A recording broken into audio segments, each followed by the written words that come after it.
بسم الله الرحمن الرحيم. الحمد لله رب العالمين، والصلاة والسلام على أشرف الأنبياء والمرسلين وعلى آله وصحبه أجمعين ومن تبعهم بإحسان إلى يوم الدين. أما بعد، فأعوذ بالله من الشيطان الرجيم. بسم الله الرحمن الرحيم.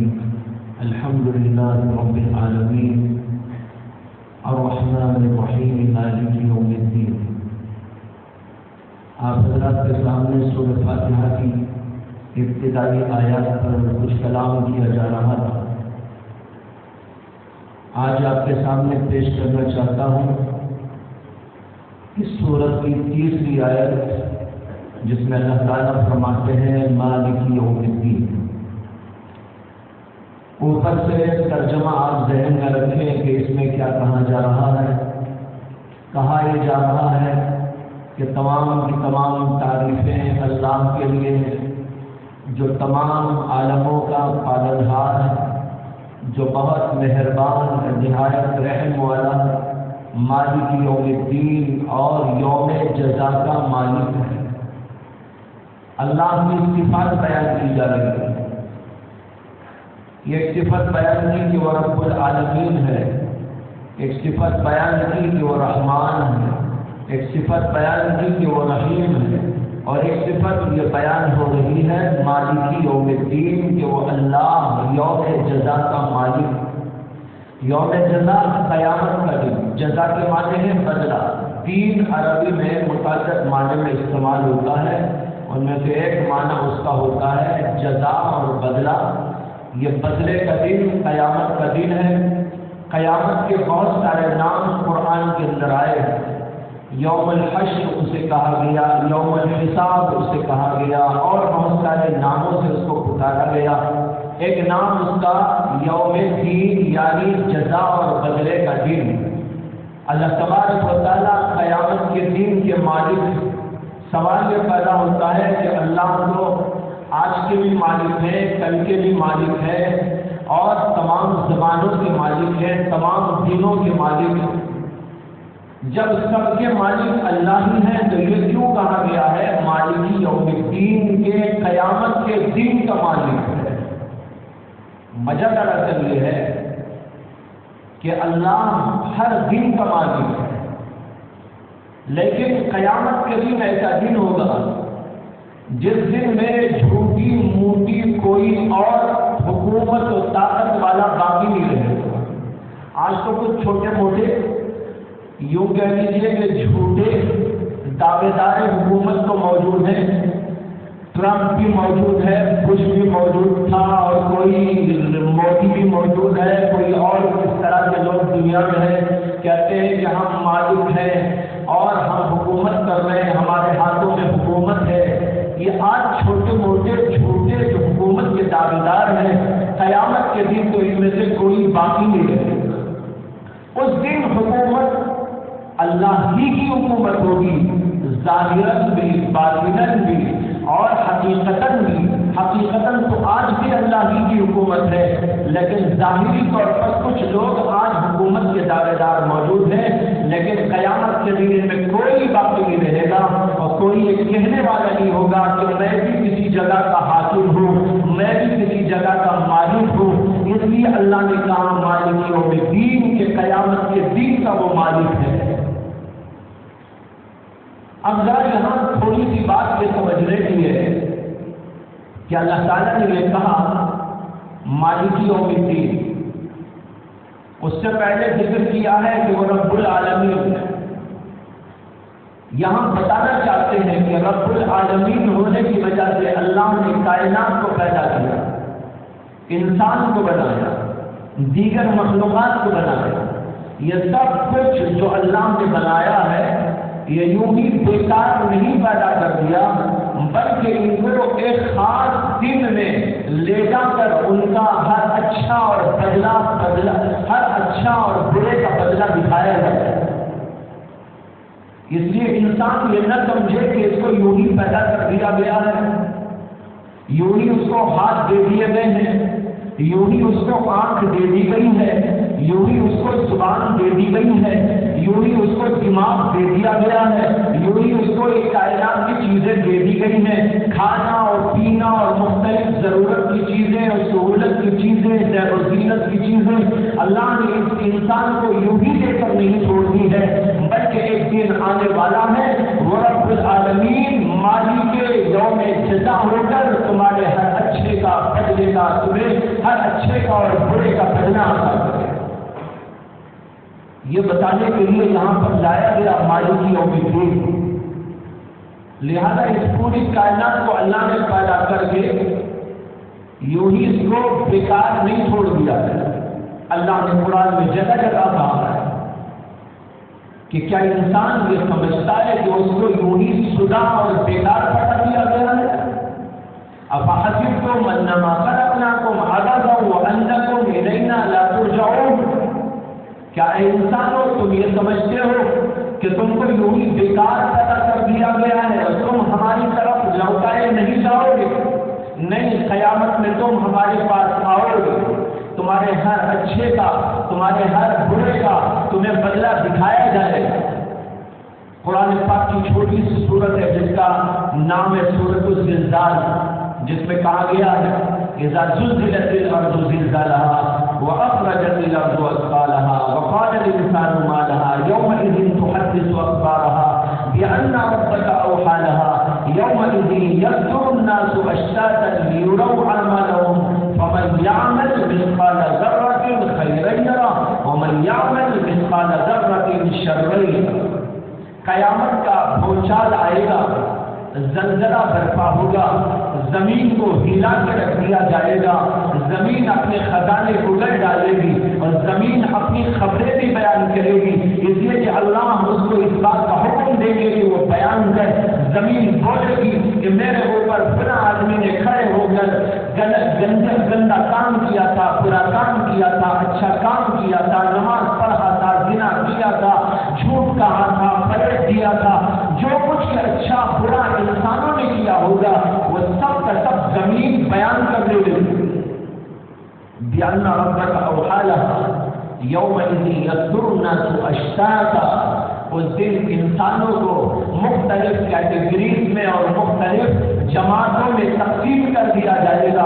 یہ اچھوں کی جماعت، یہ بروں کی جماعت، یہ نمازیوں کی جماعت، یہ بے نمازیوں کی جماعت، یہ زناکاروں کی جماعت، یہ جھوٹ بولنے والوں کی جماعت، یہ دھوکے بازی کرنے والوں کی جماعت، یہ لوٹ کر کھا جانے والوں کی جماعت، یہ بے حیائی کا کام کرنے والوں کی جماعت۔ جتنے برے اچھے ہوں گے سب کو الگ الگ الگ الگ کر دیا جائے گا۔ قرآن میں جگہ ہے وَامْتَازُوا الْيَوْمَ أَيُّهَا الْمُجْرِمُونَ، اے مجرموں آج تم الگ ہو جاؤ، اچھوں کے ساتھ تم ٹھہر نہیں سکتے، نیکوں کے ساتھ تم بیٹھ نہیں سکتے، تمہاری دنیا اب الگ ہوگی۔ دنیا میں تو سب ملے جلے رہتے، ایک ہی گھر میں نمازی بھی ہے، بے نمازی بھی، ایک ہی گھر میں اچھا بھی ہے اور برا بھی، ایک ہی جگہ پر سب کے سب پڑھ رہے، کھا رہے، پی رہے ہیں، لیکن قیامت کا دن آئے گا اچھوں اور بروں کو الگ کر دیا جائے گا۔ امام شافعی رحمۃ اللہ علیہ جب اس آیت کریمہ پر تلاوت کرتے کرتے پہنچتے تھے تو عموماً بے ہوش ہو جایا کرتے تھے، یہ سوچ کر کے معلوم نہیں میں کس کیٹیگری میں داخل ہوں، میں دوسری جماعت کے اندر شمار کیا جاؤں، کہیں مجرموں میں تو میرا نام نہیں کہا جائے گا، یہ صرف سوچ کر ان کے اوپر کشیداری ہو جائے گا۔ تو اللہ نے کہا کہ لوگوں کو الگ الگ جماعتوں میں بانٹ دیا جائے گا، کیوں؟ لِيُرَوْا أَعْمَالَهُمْ، تاکہ ان کو ان کے عمل بتائے جائیں، سب کو پتہ چل جائے کس میں میرا نام ہے، اچھوں میں ہے کہ بروں میں ہے، نمازیوں میں ہے کہ بے نمازیوں میں ہے، جھوٹوں میں ہے، فریبوں میں ہے، کس کے اندر میرا شمار ہے۔ الگ الگ جماعتیں کر کے کھڑا کر دیا جائے گا، دیکھنے والے خود جان لیں گے کہ یہ جماعت کھلا جماعت ہے، سارے لوگوں کے سامنے آشکارا ہو جائے گا۔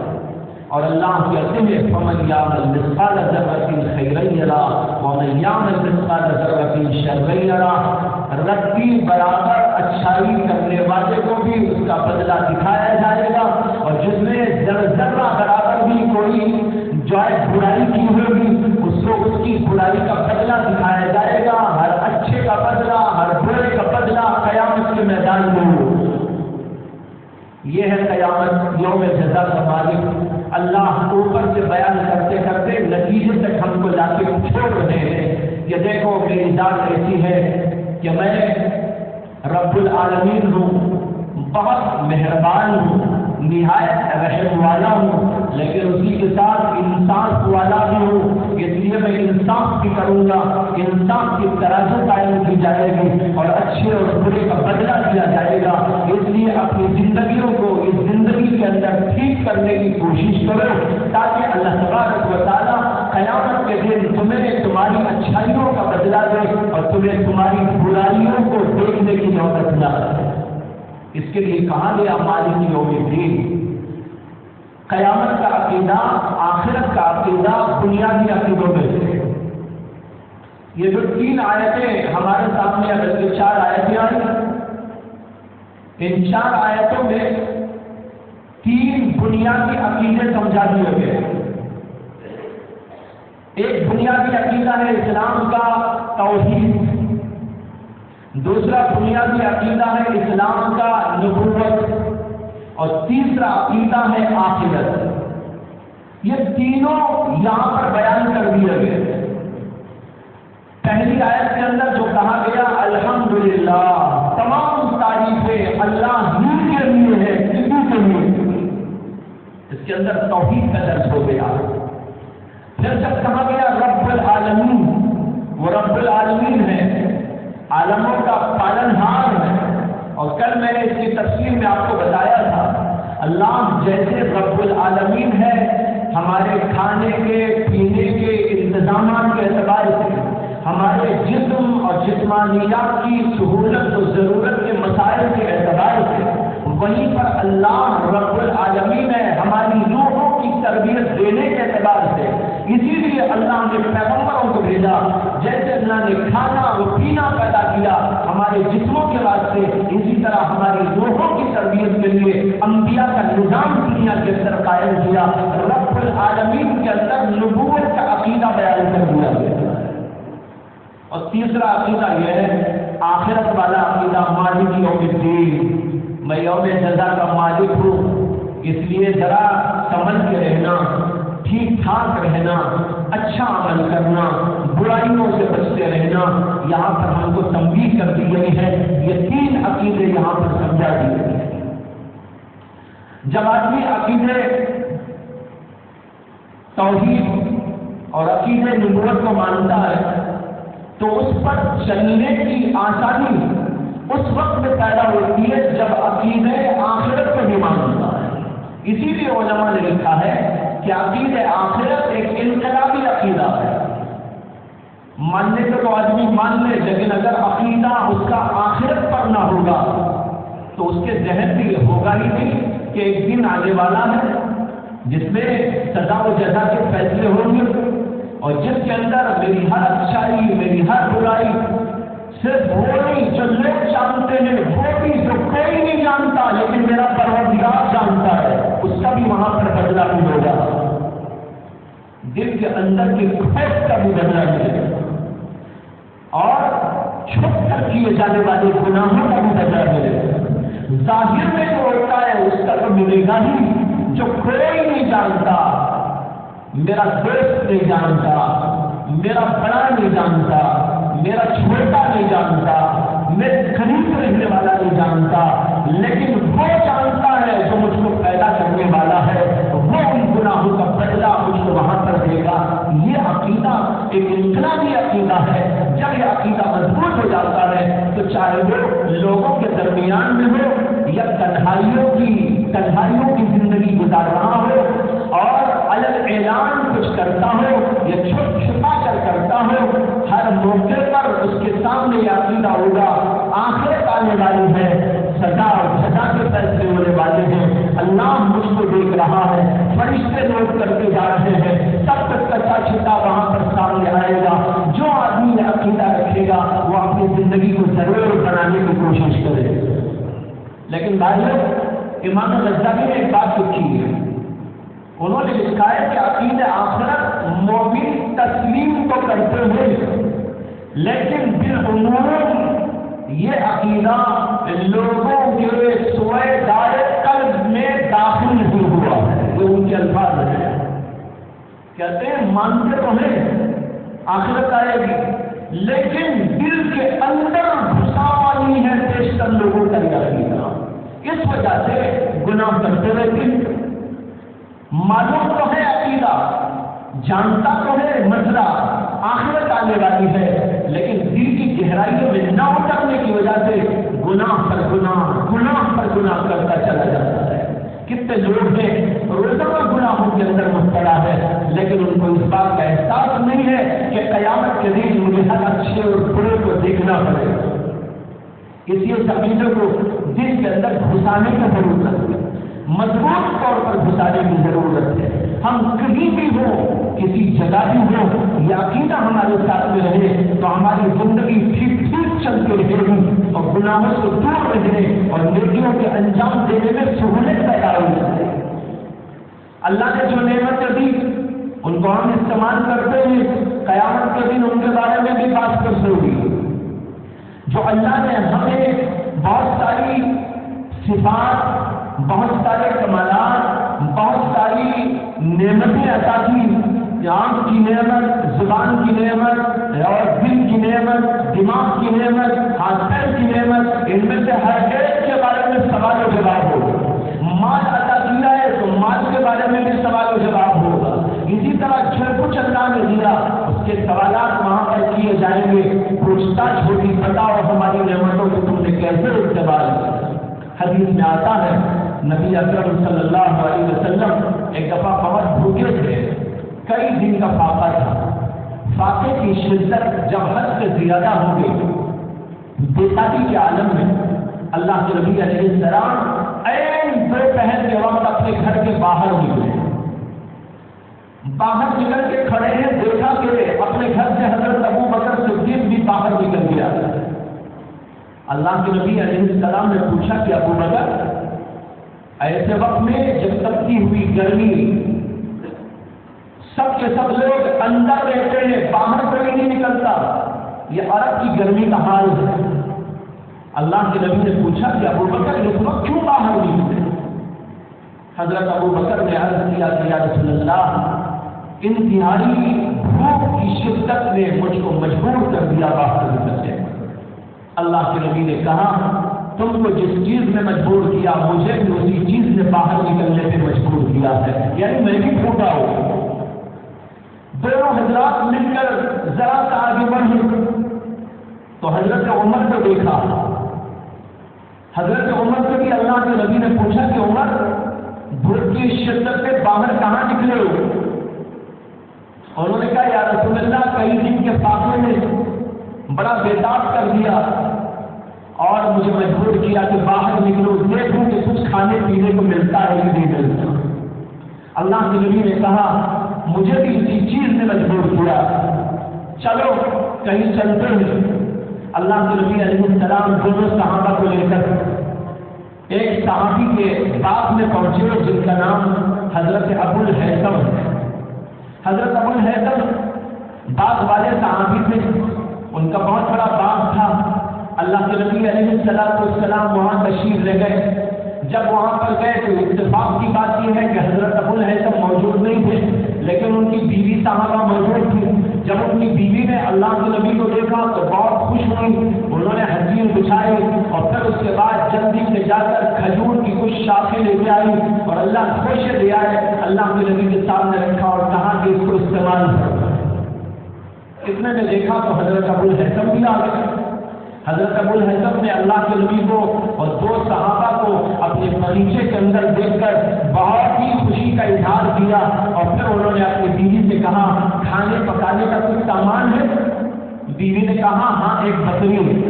کہا کہ جاؤ اس کو ذبح کرتا ہوں، اس لیے تاکہ ہم اس کا کچھ سالن بنا سکیں. انہوں نے کہا روٹیوں کے لیے آٹا بھی موجود ہے. کہا کہ جلدی جلدی روٹیاں بناؤ، میں اس کو ذبح کر کے لاتا ہوں، اس کا سالن بناؤ. چنانچہ جلدی سے اس کو بھونا گیا اور روٹیاں تیار کی گئی اور اللہ کے نبی علیہ السلام کے سامنے اس کو لا کے رکھا گیا. موقع بھی ایسا تھا کہ یہ سب کے سب بھوکے تھے. اللہ کے نبی بھی، حضرت ابو بکر بھی، حضرت عمر بھی۔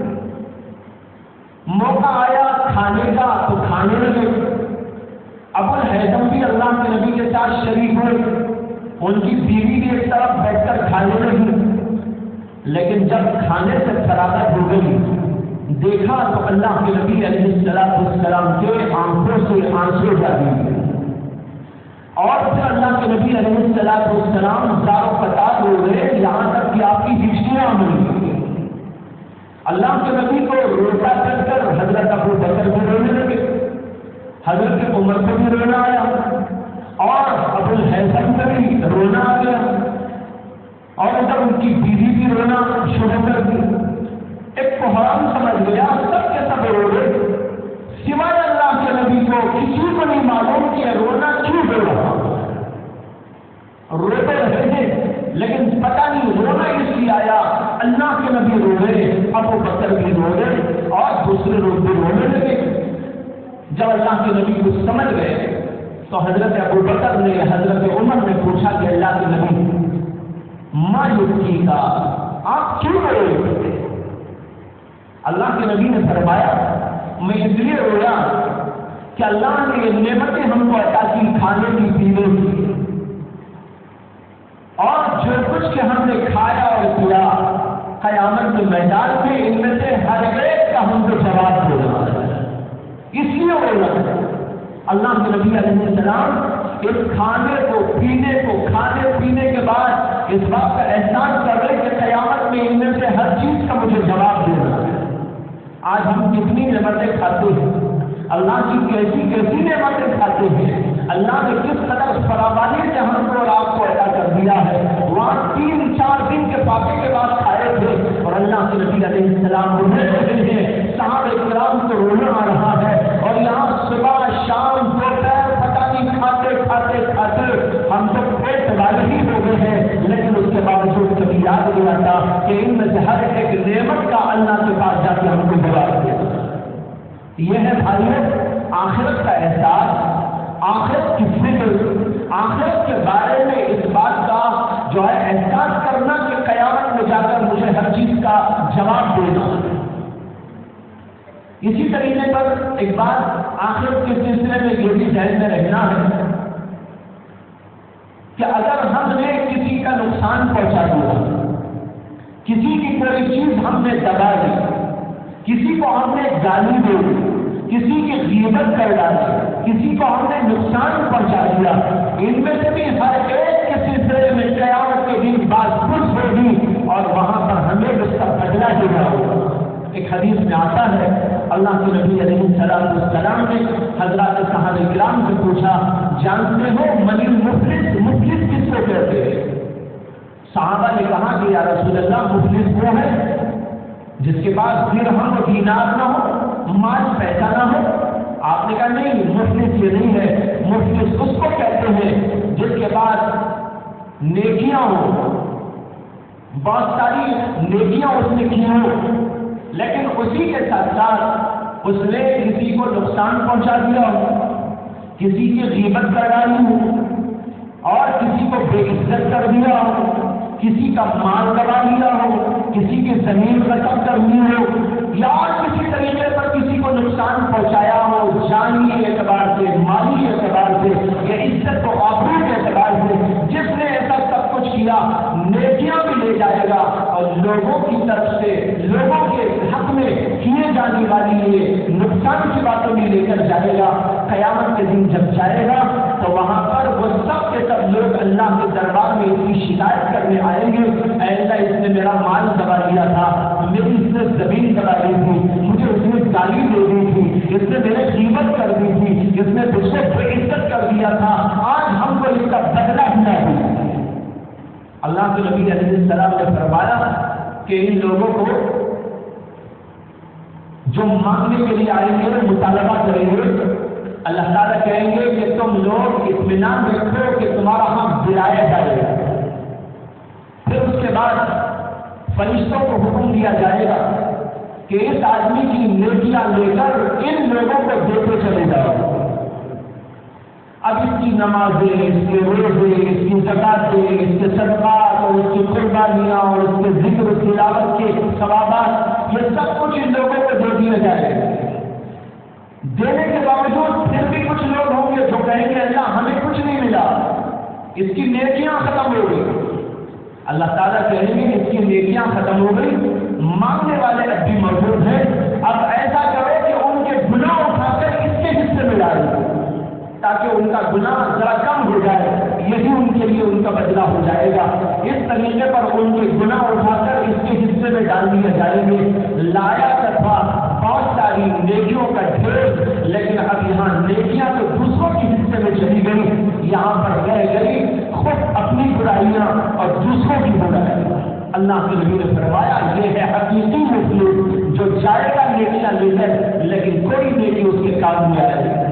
بھائیوں، یہ چیز ہے جو آخرت کے سلسلے میں فکر مندی کی ہے کہ قیامت کے دن کے لیے ایسا نہ ہو کہ دوسروں کا کچھ حق ہم دبا کے دنیا سے جائیں گے، مال کے اعتبار سے، جانی اعتبار سے، عزت آبرو کے اعتبار سے، کسی اور چیز کے اعتبار سے، اور قیامت میں اس کا بدلہ ہمیں چکانا پڑے۔ اور بدلہ تو ضرور ہوگا، بغیر اس سے معاف نہیں ہوگا۔ کوئی آدمی معاف کر دے تو معاف کر دے، لیکن اللہ ان کے حق کے معاف کیے بغیر اللہ بھی معاف نہیں کرے گا۔ حدیث میں آتا ہے کہ اللہ کے نبی علیہ السلام نے اپنی آخری زندگی میں ایک بار مسجد میں اعلان فرمایا کہ اگر کسی کا کوئی حق میرے ذمے ہو وہ آئے اور میرے سے بدلا لے، کسی کا مال ہو یا میں نے کسی کو نقصان پہنچا دیا ہو، جانی اعتبار سے کچھ تکلیف پہنچانی ہو، کوئی بھی حق ہو وہاں جا کر لینے، قیامت کے اوپر اٹھا کے رہے۔ اللہ کے نبی نے اعلان کیا لیکن کوئی بھی اٹھ کے کھڑے نہیں ہو گیا۔ اللہ کے نبی نے دوبارہ اعلان کیا پھر بھی کوئی اٹھ کے نہیں کھڑا ہوا۔ اللہ کے نبی نے تیسری دفعہ اعلان کیا اور تیسری دفعہ اعلان کرتے ہوئے یہ بھی فرمایا کہ تم میں سے کوئی یہ نہ سوچے کہ اگر میں بدلہ لینے آؤں گا تو مجھے کچھ برا معلوم ہوگا، مجھے کچھ برا معلوم نہیں ہوگا، بلکہ اچھا ہوگا کہ آئے اور بدلہ لے۔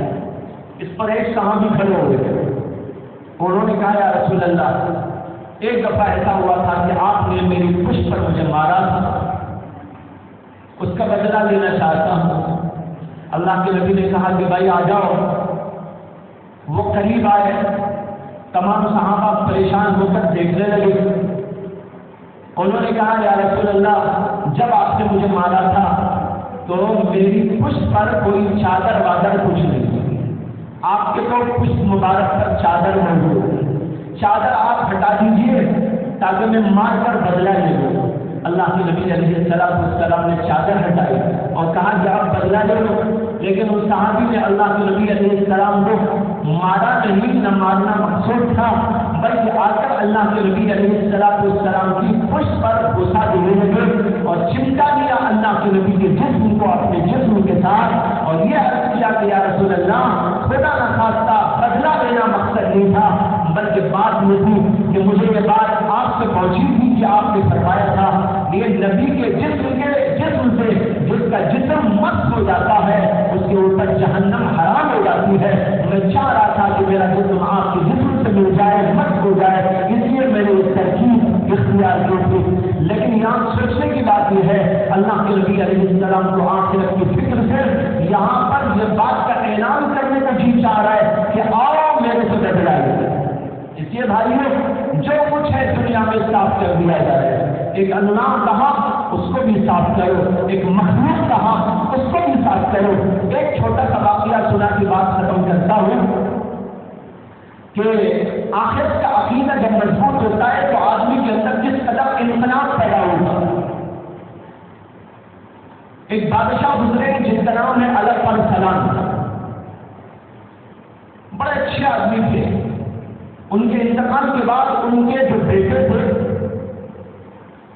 ان کا نام تھا احمد شاہ، وہ حاکم اور فرما روا ہوئے۔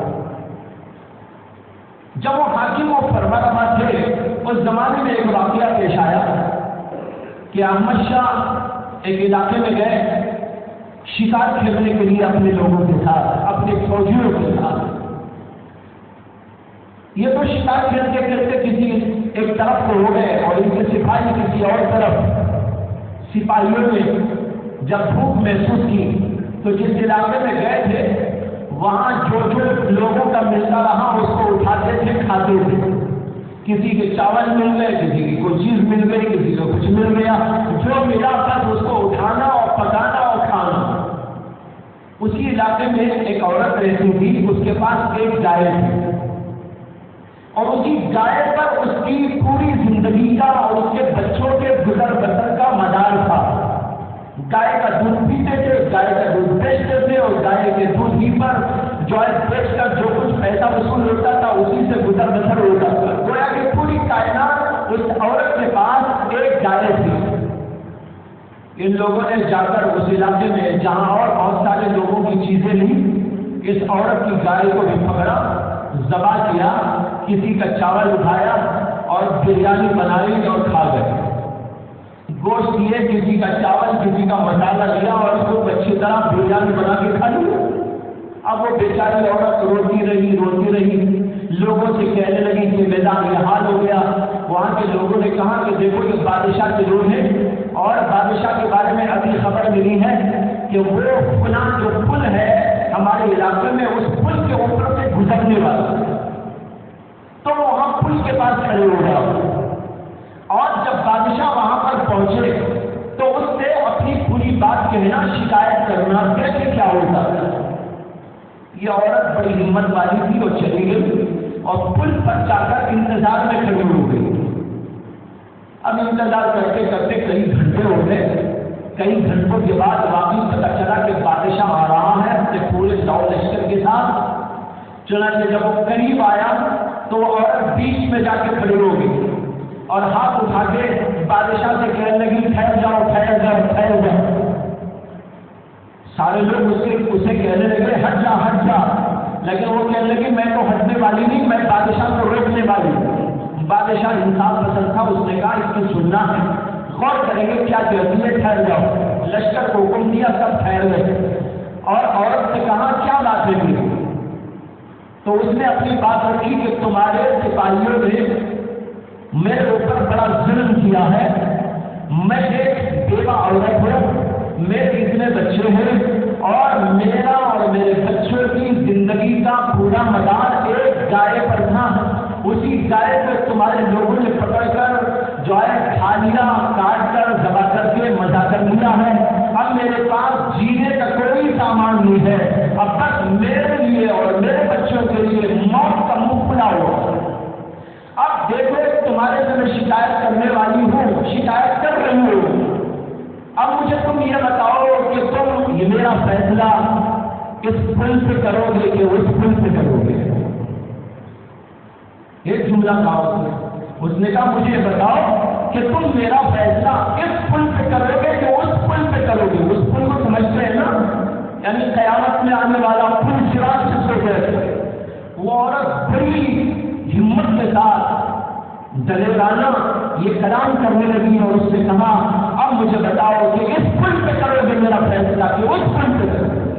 یہ کہنا تھا کہ بادشاہ کے اوپر ایک کیفیت تاری ہو گئی اور اس کی زبان بھی لڑکھڑانے لگی، پیر بھی لڑکھڑانے لگی اور اس نے کہا نہیں میں اسی پل پہ فیصلہ کروں گا، اللہ کے لیے مجھے اس پل سے رسوا نہ کرنا، اللہ کے لیے مجھے اس پل سے رسوا نہ کرنا، اسی پل پہ جو کچھ کا فیصلہ ہوگا۔ اس کے بعد اس نے مجھے کچھ اس وقت ذہن میں نہیں ہے 100 گائے دینے کا حکم دیا ہے کچھ اور اس کی پوری زندگی بنا کے چلا گیا۔ یہ واقعہ بتا رہا ہے کہ ایک مومن کے دل میں جب آخرت کا عقیدہ مضبوط ہوتا ہے تو اس کی زندگی کیسے ہوتی ہے۔ آج اس بات کی بڑی ضرورت ہے کہ ہم بھی اپنی زندگیوں کے اندر انقلاب لائیں۔ یہ اللہ نے مالک یوم الدین کہہ کر ہمیں اور آپ کو آخرت کی جانب متوجہ کیا ہے۔ اللہ مجھے بھی آپ کو بھی ان سارے مسائل کو دل میں دماغ میں رہنے اور وقت ضرورت استعمال کرنے کی توفیق عطا فرمائے۔ آخر میں ایک اعلان کرنا ہے، وہ یہ ہے کہ یہ سلسلہ 2-4 دنوں سے جو شروع ہوا تھا وہ آج ہی ختم بھی کرنے کا ارادہ ہو گیا ہے۔ وجہ یہ ہے کہ جہاں سے پہلے سلسلہ تھا بیروبادی کی مسجد میں تقریباً 35 سال سے بیان کا سلسلہ جاری تھا، لیکن اس سال میں نے حضور کر دیا تھا کہ بھائی لمبا چوڑا راستہ آنے جانے تکلیف ہوگی، لیکن کچھ وہاں سے بڑا شدید تقاضا ہے اور یہاں پر کافی بڑی جماعت کا لاگے تھی تراویح کے بعد، اور اسی سلسلے میں ان لوگوں کا اصرار رہا تو مجھے بھی اچھا نہیں معلوم ہوا کہ ان کے اصرار کے باوجود میں ان کی بات نہ قبول کروں، اس لیے میں نے وہیں پر جانے کا عہد کر لیا ہے۔ اس لیے کل سے تفسیر وہاں کی جائے گی، اور یہاں ابھی سوچتا ہوں کہ کیا کرنا چاہیے۔ اگر آپ سب لوگ یہ چاہتے ہیں کہ یہاں بھی تفسیر کا سلسلہ جاری رہے تو یہاں کے کوئی استاد آپ کے سامنے بیان کرنے کا سلسلہ انشاءاللہ جاری رکھیں گے۔ اس کے سلسلے میں مشورہ کر کے آپ حضرات سے جو ہے اس کے بارے میں اعلان کرنے کہا جا سکتا ہے، لیکن آپ لوگ ہم کو یہ بتائیں کہ بھائی آپ چاہتے ہیں تو جاری رکھیں، اگر نہیں چاہتے تو بند کر دیں، کیا خیال ہے؟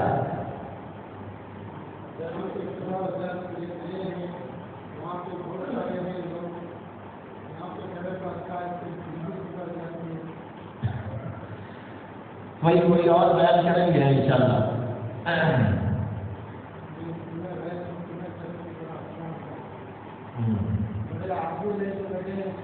جی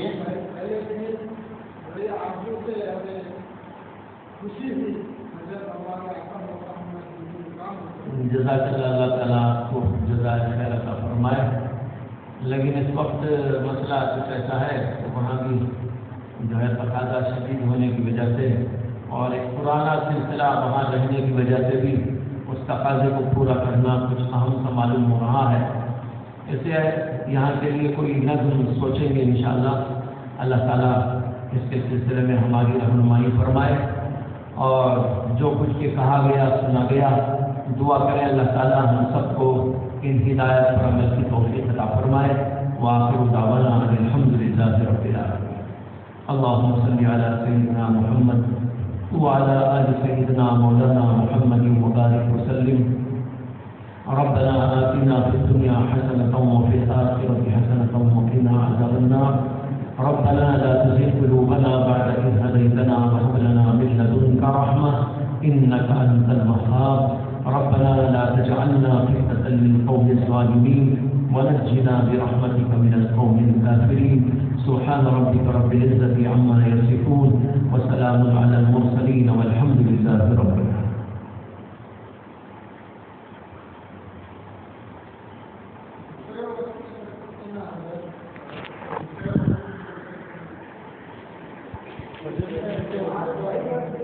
Thank you.